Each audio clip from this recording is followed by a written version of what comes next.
We're defying gravity in a silver metal tube 7 miles above the surface of the earth, heading home at last. In a funny kind of way, the hum of the jet engines in the dimly lit cabin are strangely soothing. There's some faint light from a few laptops. Most of the passengers are sleeping, except for the lady next to me. She's got those red Beats headphones, bobbing her head. Damn, I keep meaning to order a pair of those. I look out the window, take a picture, beautiful sky, moon. Hey, I got Wi-Fi up here. I can show off on Facebook and Twitter. Hashtag 38K feet. Hashtag living the dream. Hashtag YOLO. Nah. Plane starts diving. Metal coffee cans and coffee jugs are banging up in the front of the plane. The meal cart goes whizzing down the aisle. I'm thinking to myself, did I see the pilots in the bar drinking before we got on the plane? I'm going to be sick. Where's the little white bag? I'm just going to puke on my shirt. My mom bought me this shirt. I should call my mom. I should call the kids. My iPhone doesn't work. Oh my God, this is YOLO. Close my eyes, put my head back, brace myself. And then we level off. Don't panic, folks. Just hit some major turbulence. It's going to be a bumpy ride. Fasten your seatbelts.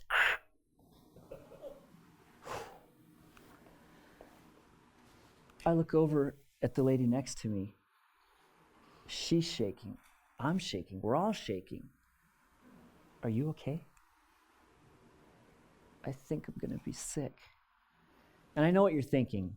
I'm not a wimp. I fly a lot of miles. This was the worst turbulence I've ever experienced. We all thought we were going to die. So a week later, don't ask me why, but I'm back on the same flight. I had to get home. All the other flights were sold out. I board the plane, and I see Andy. He was the friendly flight attendant last week who came over and smuggled me some of those little mini bar bottles of vodka. Hey, Andy. Same pilots as last week? He smiles and shakes his head. I feel a little better, but I'm still anxious. I take my seat. We take off. We're up in the air. We're about an hour and a half into the flight. And so far, so good. No unplanned nosedives. Look out. Not a full moon anymore, but a pretty good looking moon. Sky's pretty blue. And then it happens. Ladies and gentlemen, good evening. This is Captain Thompson up in the cockpit. Folks, just wanted to let you know that we're coming up on an area known for rough patches of turbulence. It's going to get a little bumpy, folks, but we've got this under control, so please stay in your seats, fasten your seatbelts. We're going to slightly alter course, and everything's going to be just fine. We actually did hit some turbulence, and it was pretty bumpy. But it was nothing like the week before. We had the notice. We felt better. It wasn't as choppy. I get off the plane, walking through the terminal. I see the little mini Starbucks over there. Hey, there's Captain Thompson. I can't help myself. I walk over. That was amazing. You did such a good job tonight. Thank you so much on behalf of myself, the other passengers. I kind of felt like I was the announcement of the airline. What was so different? Because I was on the same flight a week ago, and it was awful. He just kind of tilted his head, and he smiled, and he said, I guess that's what a few tours of duty will do for you. In combat, when you're up in the air, you've got to own every second. He was a military pilot, call sign Black Ace. We said our goodbyes. I'm leaving the airport. And walking out, I'm kind of thinking to myself of turbulence in general and how it hits us at different parts of our lives. And for the longest time, I thought leaders were good at avoiding turbulence. But what I started to think then is that good leaders own the turbulence. Capson Thompson didn't avoid it, he owned it. So I finally get home, and I'm kind of excited about this new thought process, and I'm a researcher, and I want to start researching things, so I go on Google, and I look up turbulence. Happens often. Very rarely does it result in harm to people, especially if they're wearing their seatbelts, so a little PSA to wear your seatbelts. And in the last 30 years, only 2 major accidents attributable to turbulence, and most likely could have been avoided had the pilots managed the turbulence and the situation differently. So I write down, managing turbulence. And I start thinking how this applies in our daily lives. Turbulence, conflict, crisis, volatility. We're all going to hit it at home, on our campus, in our workplace. And left unchecked, we will crash. So we've been studying for a while out in the workplace how the best leaders are managing turbulence. And our current research brings together a robust data set on how top-performing CEOs are handling turbulence and crisis at their companies. And we're finding 3 overlapping practices.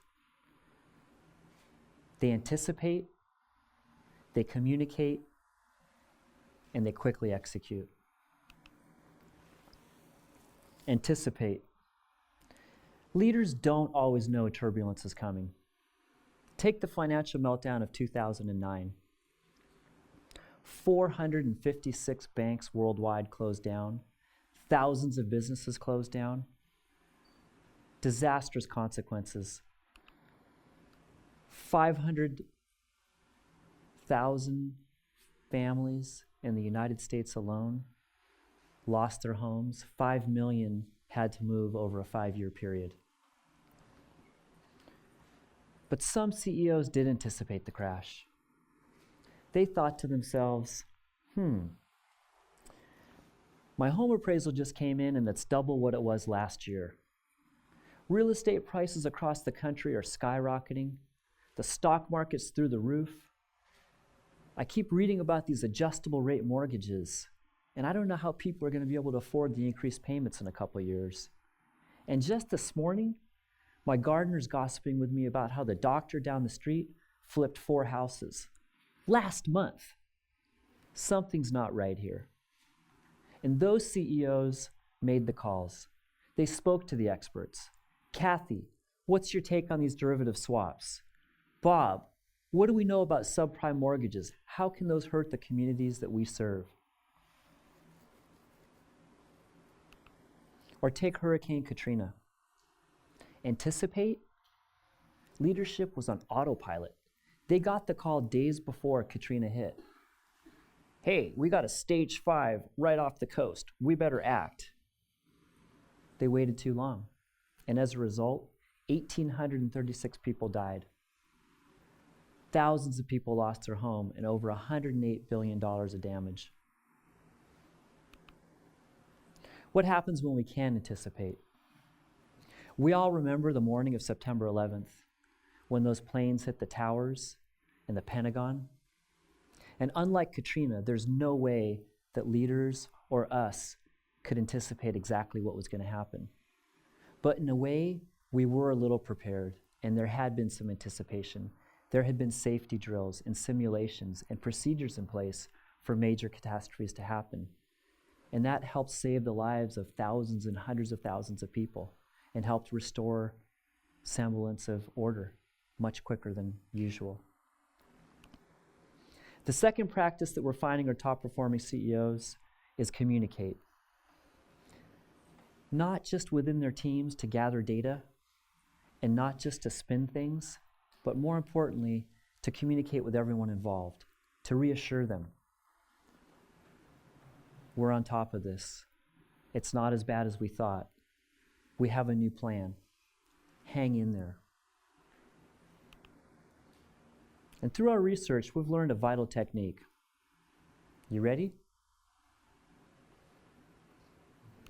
Don't panic. Don't you hate it when people say, don't panic? In all the panicable situations in the world, yes, I just made panicable up. In all the panicable situations in the world, saying don't panic never has helped. It's kind of up there on the list of top things not to say to your spouse, right below, calm down. The best leaders never say, don't panic. Not like the first pilot. Remember the first words out of his mouth? Don't panic. The third piece that we're finding is that CEOs are executing, and that's how they're really owning the crisis. First they anticipate, then they communicate, and then they execute. They're relying on their teams to gather data, they're running fast analysis, and then they're swiftly executing. They're not thinking, how is this going to impact our share price? Or worse, how can we spin this? One of my most significant experiences with execution is when I was working at a .com company. So it's December 22nd, 2000, and I'm at one of those fancy .coms spending millions of dollars on fancy offices, $2,500 office chairs, ping pong, foosball.